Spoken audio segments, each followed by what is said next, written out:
Hello everyone, welcome back to my channel.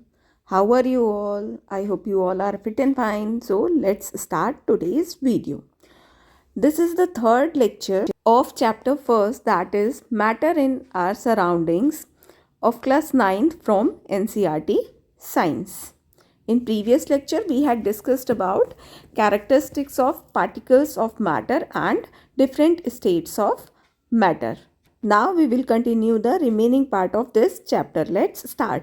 Can matter changes its state? अभी तक हमने देख लिया कि डिफरेंट जो स्टेट होती है मैटर की, उसमें पार्टिकल्स कैसे कैसे अरेंज होते हैं, उनकी क्या प्रॉपर्टी होती है, कैसे वो प्रेशर एक्सर्ट करते हैं. अब देखते हैं कि क्या ये जो मैटर होते हैं वो अपनी स्टेट चेंज भी करते हैं. We all know from our observation that water can exist in 3 states of matter. जो अभी तक हमने पढ़ा उससे ये क्या पता चला कि वाटर तीनों स्टेट में एग्जिस्ट करती है. सॉलिड एज आइस, जो सॉलिड स्टेट होती है उसमें आइस की तरह. Liquid as the familiar water, liquid state में जो हम पानी यूज़ करते हैं, पीते हैं, हर काम के लिए यूज़ करते हैं, उस स्टेट में रहती है. और गैसियस स्टेट में एज वाटर वेपर के फॉर्म में, जल वाष्प के फॉर्म में रहती है. What happens inside the matter during this change of state? What happens to the particles of matter during the change of states? How does this change of state take place?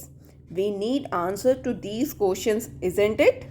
क्या होता है ये जब change होती है state, liquid से solid, solid से liquid और लिक्विड से गैस, तो इसमें जो मैटर होता है उसके अंदर क्या होता है, क्या ऐसा क्या चीज़ होता है जिससे कि उनकी स्टेट चेंज होती है, उनके पार्टिकल्स के में क्या चेंजेस होते हैं, ये चेंज होता कैसे है, इसको भी जानना ज़रूरी है.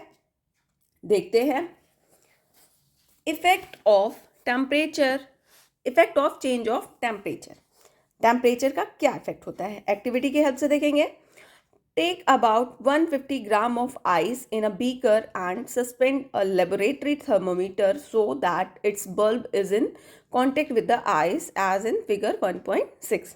हमें क्या लेना है, एक बीकर में 150 ग्राम आइस लेना है और उसमें थर्मामीटर को इस तरीके से लटकाना है कि उसका जो ऊपर का बल्ब होता है वो उससे टच होता रहे. जैसे यहाँ पे दिखा रहा है, ये पूरा थर्मामीटर है और यहाँ पे जो बल्ब होता है उसको आइस से टच कराया गया है. और क्या किया गया है, उसको एक जगह सेट कर दिया गया है और बर्नर जला दिया गया है. फिर क्या करना है, start heating the beaker on low flame. अब उस बीकर को क्या करना है, लो फ्लेम पे रख देना है, धीमी आंच पे जला के रख देना है. Note the temperature when the ice starts melting. कौन सा टेम्परेचर नोट करना है, थर्मामीटर पे ध्यान लगा के देखना है. जैसे ही आइस जो बर्फ़ है वो पिघलना शुरू करती है, उस टेम्परेचर को नोट करना है. फिर note the temperature when all the ice has converted into water. वो टेम्परेचर नोट करना है जब पूरी बर्फ जो है वो पानी में बदल जाएगी. Record your observations for this conversion of solid to liquid state. जो सॉलिड से लिक्विड स्टेट में चेंज होने में जो टेम्परेचर में चेंज होना है उसको रिकॉर्ड करना है. Now put a glass rod in the beaker and heat while stirring till the water starts boiling. क्या करना है, अब ये तो सॉलिड से लिक्विड में चेंज हो गया. अब क्या करना है, लिक्विड जो बीकर में बचा है उसमें एक ग्लास रॉड डालना है, उसको स्टर करना है, हिलाना है, तब जब तक कि वो बॉइलिंग मतलब वो उबलना शुरू नहीं हो जाता. Keep a careful eye on the thermometer reading till most of the water has vaporised. और थर्मामीटर पे ध्यान देना है, तब वो वाला टेम्परेचर नोट करना है जब ज़्यादातर जो पानी है वो वेपराइज हो जाए, उड़ जाए, वाष्प में चेंज हो जाए.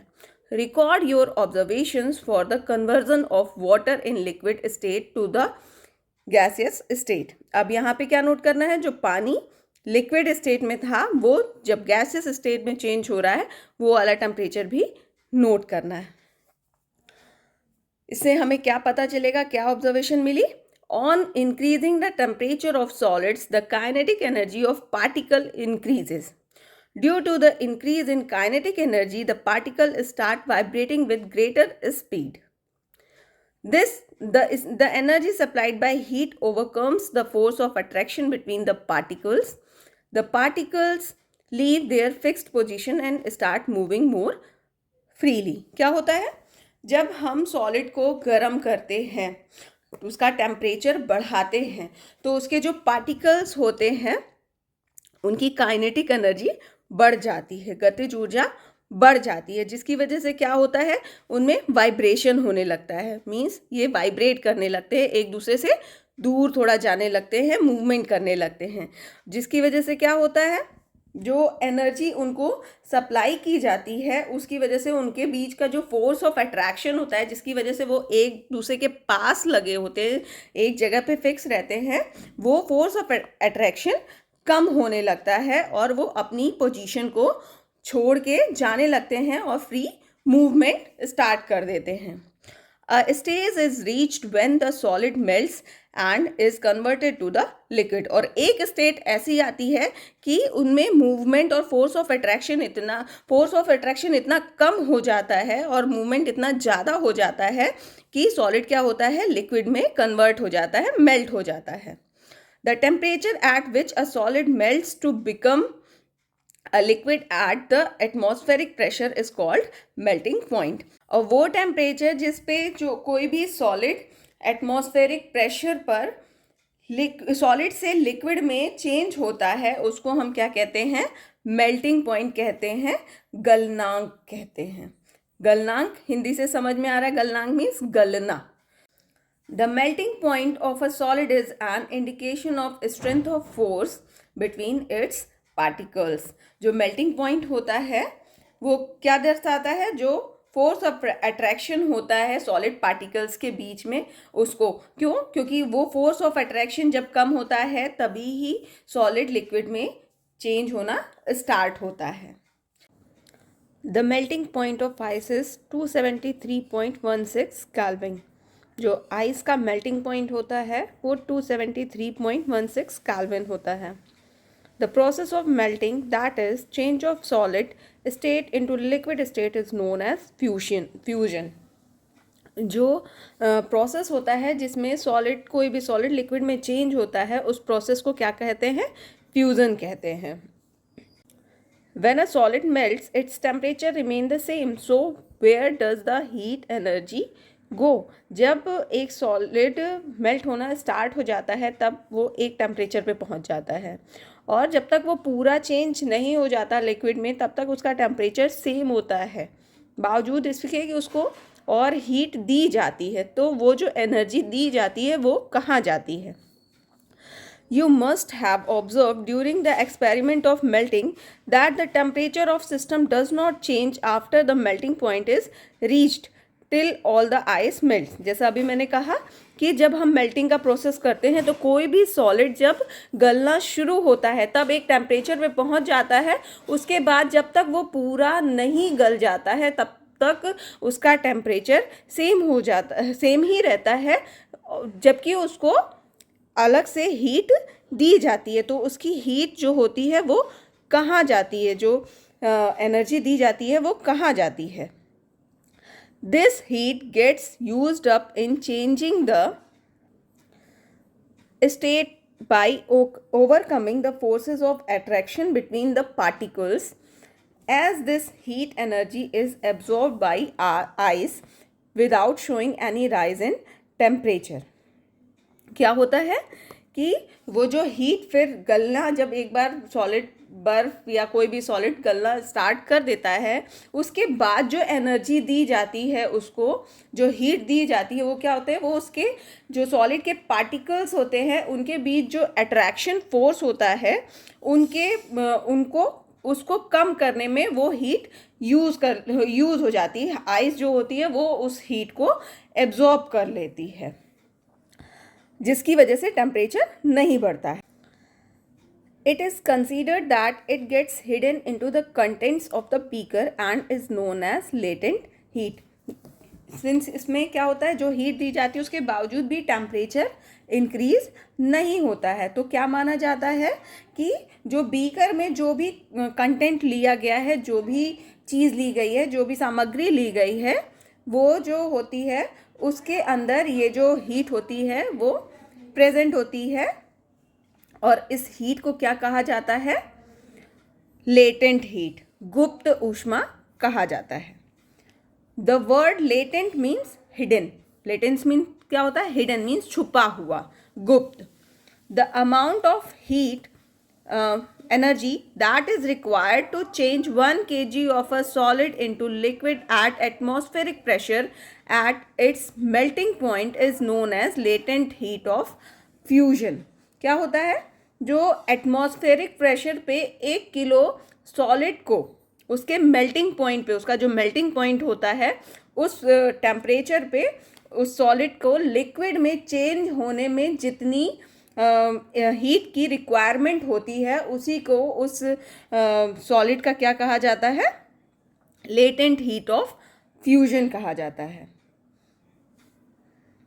मीन्स कि कोई जो भी लिक्विड है या जो सॉलिड है उसको उसका 1 किलो अमाउंट जब हम लिक्विड में चेंज करते हैं, कब? उसके मेल्टिंग पॉइंट पे, उसका जो मेल्टिंग पॉइंट होता है उस पॉइंट पे, तो उसमें जो एनर्जी यूज़ होती है, जो हीट एनर्जी यूज़ होती है, उसको हम क्या कहते हैं? लेटेंट हीट ऑफ फ्यूजन कहते हैं। So particles in water at 0 degree Celsius, 0 degree Celsius को कैल्विन में 273 कैल्विन के बराबर होता है 0 degree Celsius, have more energy as compare to particles in ice at same temperature. क्या कहा जा रहा है कि 0 डिग्री सेल्सियस के पर जो पानी के कण होते हैं उनमें जितनी एनर्जी होती है वो 0 डिग्री सेल्सियस पर ही सॉलिड मीन्स आइस के जो कण होते हैं उनमें जो एनर्जी होती है उससे बहुत ज़्यादा होती है। मीन्स जब वो लिक्विड फेज में होता है तो उसमें एनर्जी ज़्यादा होती है सेम टेम्परेचर पे, और जब वो सॉलिड फेज में होता है तो सेम टेम्परेचर में उसमें जो एनर्जी होती है वो कम होती है। When we supply heat energy to water, particles start moving even faster। जब हम हीट एनर्जी, जब ऊष्मा देते हैं पानी के कणों को, तो क्या होता है? उनमें मूवमेंट जल्दी स्टार्ट हो जाता है और तेज होता है। At a certain temperature, a point is reached when the particles have enough energy to break free from the force of attraction of each other. और जब इस हीट को हम लगातार देते रहते हैं तो एक पॉइंट ऐसा आता है कि जब जो वाटर पार्टिकल्स होते हैं, लिक्विड पार्टिकल्स होते हैं, उनके बीच में जो फोर्स ऑफ अट्रैक्शन होता है वो टूट जाता है। मीन्स वो फ्री हो जाते हैं मूवमेंट के लिए। At this temperature the liquid starts changing into gas. इस टेम्परेचर पे क्या होता है? जब वो एक दूसरे से अलग हो जाते हैं तो क्या होता है? लिक्विड गैस में, वेपर में चेंज होना स्टार्ट हो जाता है। The temperature at which a liquid starts boiling at the atmospheric pressure is known as its boiling point. और वो टेम्परेचर जिस पे एक लिक्विड गैस में चेंज होना स्टार्ट होता है उसको क्या कहते हैं हम? बॉइलिंग पॉइंट कहते हैं उस लिक्विड का। Boiling is a bulk phenomenon. क्या होता है? बॉइलिंग क्या होता है? बल्क में होता है, एक साथ काफ़ी लार्ज अमाउंट पे होता है। मीन्स जितना वाटर गर्म किया जा रहा होगा वो पूरे वाटर को बॉयल कर रहा होगा। Particles from the bulk of the liquid gain enough energy to change into the vapour state. जो हम पानी लेंगे, जितना भी अमाउंट एक साथ हीट में मतलब उनको हीट देंगे, गरम करेंगे, तो पूरा जो वाटर पार्टिकल्स होते हैं उनमें सब में एक साथ इतनी एनर्जी आ जाती है कि वो लिक्विड से गैस में मीन्स वेपर स्टेट में चेंज होना स्टार्ट कर देते हैं। For water this temperature is 373 kelvin. Water के लिए क्या है? ये टेम्परेचर कितना है जिस पे वो गैस में चेंज होना स्टार्ट करता है? 373 kelvin. 100 degree Celsius equals to 273 plus 100 which is equals to 373 kelvin. Means अगर हम 373 कैल्विन को पूछा जाए कि सेल्सियस में कितना होगा तो वो कितना होगा, 100 डिग्री सेल्सियस होगा। Can you define the latent heat of vaporisation? क्या आप वेपराइजेशन की लेटेंट हीट को डिफाइन कर सकते हैं? Do it in the same way as we have defined the latent heat of fusion. जैसे कि हमने लेटेंट हीट ऑफ फ्यूजन को डिफाइन किया था वैसे ही इसको भी डिफाइन करना है। इसको कैसे डिफाइन करेंगे कि किसी भी लिक्विड के 1 kg अमाउंट को उसके बॉइलिंग पॉइंट पर और एटमॉस्फेरिक प्रेशर पर लिक्विड स्टेट से गैसियस स्टेट में चेंज होने के लिए जितनी एनर्जी रिक्वायर्ड होती है उसको उसका लेटेंट हीट ऑफ वेपराइजेशन कहते हैं। इसमें टेम्परेचर कांस्टेंट रहता, चेंज नहीं होता। तो इस तरीके से हम लेटेंट हीट ऑफ वेपराइजेशन को डिफाइन कर सकते हैं। Next, particles in steam that is water vapour eight 373 Kelvin or 100 degree Celsius have more energy than water at the same temperature. This is because particles in steam have absorbed extra energy in the form of latent heat of vaporization. क्या होता है कि जो steam के particle होते हैं, water vapour होती है, उन पे 373 केल्विन पे जो एनर्जी होती है वो ज़्यादा होती है as compare to water particles जो होते हैं 373 केल्विन टेम्परेचर पे। जैसे ऊपर था बताया गया था लेटेंट हीट ऑफ फ्यूजन में कि जो वाटर के पार्टिकल्स होते हैं उनमें सेम टेम्परेचर पे एनर्जी ज़्यादा होती है एज़ कम्पेयर टू सॉलिड।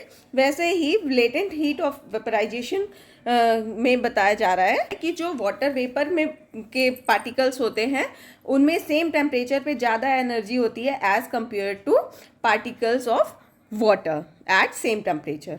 ऐसा क्यों होता है? Because particle in steam have absorb extra energy. जो स्टीम में पार्टिकल्स होते हैं, वेपर में पार्टिकल्स होते हैं, वो ज़्यादा एनर्जी एब्जॉर्ब कर लेते हैं। किस फॉर्म में? लेटेंट हीट ऑफ वेपराइजेशन के फॉर्म में। यहाँ ये फ्लो चार्ट भी शो कर रहा है जो अब तक हमने पढ़ा कि सॉलिड को जब हम गर्म करते हैं तो वो लिक्विड में चेंज होता है और लिक्विड को जब और गर्म करते हैं तो वो गैस में चेंज होता है। और जब गैस को ठंडा करते हैं, जब उल्टा करते हैं, गैस को ठंडा करते हैं तो वो लिक्विड में चेंज होता है और लिक्विड को जब और ठंडा करते हैं तो वो क्या होता है? सॉलिड में चेंज होता है। So we infer that state of matter can be changed into another state by changing the temperature. इस पूरे जो एक्टिविटी हमने की, जो पढ़ा, उससे हमें क्या पता चला कि जब हम टेम्परेचर में चेंज करते हैं तो हम मैटर की एक स्टेट को दूसरे स्टेट में चेंज कर सकते हैं। We have learned that substances around us change state from solid to liquid and from liquid to gas on the application of heat. हमें अभी तक यही पढ़ा कि जब हम टेम्परेचर इंक्रीज करते हैं, हीट देते हैं, तो सॉलिड स्टेट लिक्विड में चेंज होती है और लिक्विड स्टेट गैस में चेंज होती है। But there are some that change directly from solid state to gaseous state and vice versa without changing into liquid state. लेकिन कुछ ऐसे सब्सटेंसेस भी हैं जो सॉलिड से डायरेक्टली गैसियस स्टेट में चेंज हो जाते हैं और गैसियस से सॉलिड में चेंज हो जाते हैं। बीच में लिक्विड स्टेट नहीं आती, वो लिक्विड में चेंज नहीं होते। अब इस एक्टिविटी में हमें एग्जाम्पल दिया गया है ऐसे कुछ सब्सटेंसेस का जो कि डायरेक्ट सॉलिड से गैस में और गैस से सॉलिड स्टेट में चेंज हो जाते हैं। टेक सम कैम्फर और ammonium chloride, crush it and put it in a China dish. क्या करना है? हमें कुछ कैम्फर मीन्स कपूर लेना है या फिर अमोनियम क्लोराइड लेना है, उसको क्रश करना है, उसको पीसना है और एक चाइना डिश में, कांच के हल्के बर्तन में, जो चाइना के बोन चाइना के बर्तन आते हैं उसमें रखना है। Put an inverted funnel over the China dish, और उल्टा करके उस डिश के ऊपर फनल को रखना है। Put a cotton plug on the stem of the funnel as shown in figure, और जो स्टेम है, जो पाइप है फनल की, उसके टॉप पे कॉटन लगा देनी है। Now heat slowly and observe. अब फिर क्या करना है, जो डिश है उसको गर्म करना है और देखना है क्या होता है। What do you infer from above activity. इस एक्टिविटी से क्या मिलेगा, जब हीट करेंगे तो हमें क्या पता चलेगा कि जो कैम्फर है, जो क्रश किया हुआ कैम्फर या अमोनियम क्लोराइड है, वो डायरेक्टली क्या होगा, गैसियस स्टेट में चेंज हो जाएगा, लिक्विड में चेंज नहीं होगा। इस प्रोसेस को क्या कहते हैं, sublimation. A change of state directly from solid to gas without changing into liquid state or vice versa is called sublimation। वो प्रोसेस जिससे सॉलिड डायरेक्टली गैसियस स्टेट में चेंज हो जाता है और गैस डायरेक्टली सॉलिड स्टेट में change होती है, उसको क्या कहते हैं, सब्लिमेशन, ऊर्ध्वपातन कहते हैं। Next, effect of change of pressure. अब क्या देखना है कि प्रेशर चेंज करने पे भी क्या मैटर के पार्टिकल्स में, मैटर की जो डिफरेंट स्टेट्स होती हैं उनमें कुछ चेंज होता है। Let's see, we have already learn that the difference in various states of matter is due to the difference in distances between the constituent particles. ये हमने पढ़ा है कि जो मैटर की स्टेट में डिफरेंट स्टेट में चेंजेस होते हैं वो क्यों होते हैं, क्योंकि उनके जो पार्टिकल्स होते हैं उनका उनके अरेंजमेंट में डिफरेंस होता है। कुछ पास होते हैं, कुछ दूर होते हैं, कुछ उससे दूर होते हैं। What will happen when we start putting pressure and compress a gas enclose in a cylinder. क्या होगा अगर हम किसी सिलेंडर में भरी गैस को पे ज़्यादा प्रेशर लगाएंगे, उसको कंप्रेस करेंगे। Will the particles come closer. क्या जब हम कंप्रेस करेंगे, प्रेशर लगाएंगे गैस पार्टिकल्स पे, तो क्या उसके पार्टिकल्स और पास आएंगे। Do you think that increasing और decreasing the pressure can change the state of matter. क्या आपको लगता है कि क्या अगर हम प्रेशर चेंज करते हैं, प्रेशर कम या ज़्यादा करते हैं, तो क्या स्टेट ऑफ मैटर में कोई चेंज होगा। लेट्स सी, क्या करना है, एक पिस्टन है, यहाँ पे एग्जाम्पल दिया गया है। इसमें पहले वाले टेस्ट ट्यूब में जो गैस है उसके पार्टिकल्स दूर दूर हैं, लेकिन जब उस पर प्रेशर दिया जा रहा है तो उसके पार्टिकल्स क्या हो रहे हैं, पास पास आ रहे हैं, जिससे क्या हो रहा है, गैस क्या हो रही है, लिक्विड में चेंज हो जा रही है। Applying pressure and reducing temperature can liquefy gases. Gas पे क्या कंडीशन लगती है कि अगर उस पर हम प्रेशर बढ़ाएं या टेम्परेचर कम करें, दोनों केस में क्या होता है, गैस लिक्विड स्टेट में चेंज हो जाती है। तो हमें इस सेंटेंस से क्या पता चल रहा है, हाँ, प्रेशर अगर ज़्यादा किया जाता है, ज़्यादा प्रेशर एक्सर्ट करने पे जो गैस होती है उसका स्टेट चेंज कर सकते हैं, गैस लिक्विड में चेंज हो जाती है। Have you heard of solid carbon dioxide. क्या आपने जो सॉलिड कार्बन डाइऑक्साइड होता है उसके बारे में सुना है। It is stored under high pressure. वो क्या होती है, बहुत ज़्यादा प्रेशर उस पर लगा के उसको स्टोर किया जाता है। Solid CO2 gets converted directly to gaseous state on decrease of pressure at 1 atmosphere without coming into liquid state. This is the reason that solid carbon dioxide is also known as dry ice.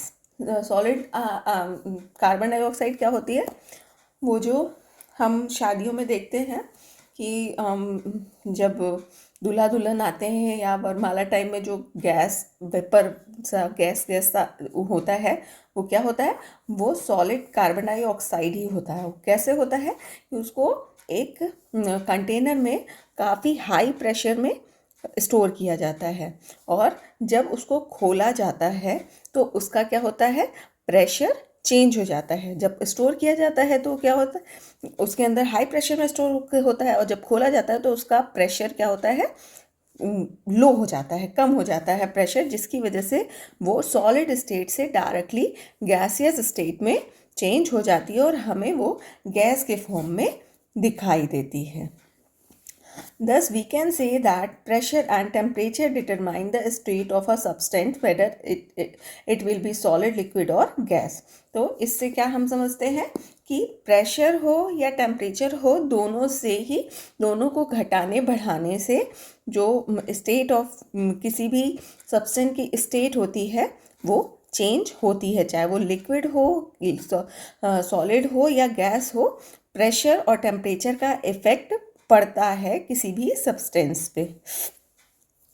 यहाँ पे flow chart दिया गया है कि solid से liquid किस process से change होता है, लिक्विड से गैस किस प्रोसेस से चेंज होता है, और गैस से सॉलिड और सॉलिड से गैस किस प्रोसेस से चेंज होता है. तो सॉलिड से लिक्विड कैसे चेंज होता है, फ्यूजन के प्रोसेस से चेंज होता है. लिक्विड से गैस वेपराइजेशन से, और गैस से सॉलिड सब्लिमेशन से, और सॉलिड से गैस दोनों में सब्लिमेशन प्रोसेस ही यूज़ होता है. चाहे कोई सब्सटेंस डायरेक्ट सॉलिड से गैस में चेंज हो या गैस से सॉलिड, दोनों में कौन सा प्रोसेस यूज़ होता है, सब्लिमेशन. उस प्रोसेस को क्या कहते हैं, सब्लिमेशन. सॉलिड से लिक्विड में चेंज होना फ्यूजन कहलाता है. लिक्विड से सॉलिड में चेंज होना सॉलिडिफिकेशन कहलाता है. लिक्विड से गैस में चेंज होना वेपराइजेशन कहलाता है.